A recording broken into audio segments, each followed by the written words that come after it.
Sure.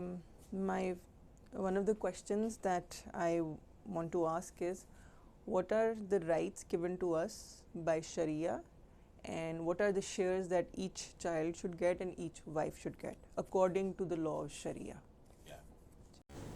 Your question, what are the rights of every child and widow's inheritance by Sharia and laws of Pakistan? Islamic sources of law, Islamic laws are based on Holy Quran, Sunnah, Ijma, and Qiyas. So, when we talk about sharers, the sharers are 12 in numbers and are as husband, number one, number two, wife, number three, daughter, number four, daughters of a son or son, son or son, son, and so on. Father, number five, paternal grandfather, mother, number seven, and eight, grandmother on the male line, number nine, full sister, and number 10, consanguine sisters, number 11, uterine sister, and number 12, uterine brother. The share taken by each sharer will vary in certain condition. For instance, a wife takes one-fourth of share in case where the couple are without lineal descendants, if they are issueless, and a one-eighth share otherwise. Husbands, in the case of succession to the wife's estate, takes a half share in a case where the couple are without lineal. So we have a main house. It's in Miami. It's 18B. So it was always in my mother's name. My father put it in my mother's name. But over the years, the second wife, she's claiming that it's in her name. But we don't understand how it went into her name without my mother signing any papers, any documentation, nothing. I just know that the second wife and one of my brothers, Shafat Gilani, together they did something that it's no longer in her name. So how do we look at this according to the law? If the second wife has changed the title of the 18B house during the illness of Sayyid Mubarak Ali Shah Rahmatullah Alayh, it is clear-cut violation of the instructions of Islam, as that house is property of Sayyid Mubarak Ali Shah Rahmatullah Alayh. Everyone from child and widows have their inherited rights in this house. Nobody can be deprived from that said house, because that house belongs to every person who belongs to Sayyid Mubarak Ali Shah, and it is the inherited right of each and every person. So 6 months before my father passed away, he was asking one of my brothers to move into one of the houses in Aziz Avenue. He was very insistent that he moves into the house. But for some reason, we later on found out that again that house was also transferred into my the second wife's name. So how do we go about this, that initially it was in my father's name, but now she's claiming that it's in her name? Actually, it's in her son's name, and we don't understand after his passing how did it get transferred to her name, and is this legal? Yes, your question about Aziz Avenue is also transferred to second wife name. If it is transferred, it is violation of Sharia and law of land.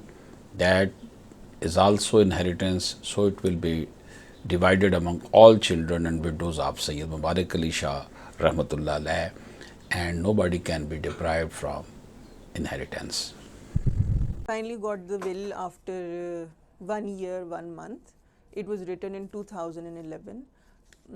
So what is the legal status of the will according to the law of Pakistan, and can you highlight it according to the Sharia? Because this will was written in 2011 and it was kept hidden from all of us, including the first wife and all the children, Nobody saw the will or when it was written, what was put on it. So how does the law justify this, that it was hidden from us since 2011?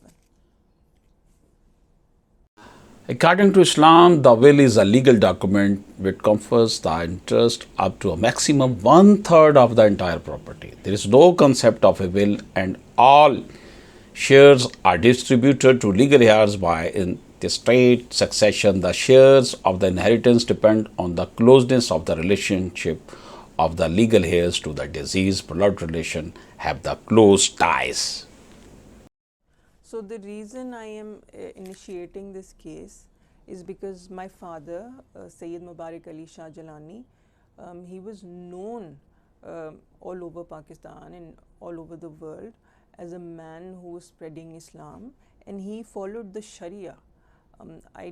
The reason I am bringing this case and I've involved my lawyer is because I want the Sharia law to be implemented. Everybody gets their equal right according to the equation set down in the Quran. This has been my argument since day one, that why have we been unable to follow the Sharia law despite me asking multiple times, please follow the Sharia law. Why is this person refusing to follow the Sharia law, something that my father was very supportive about?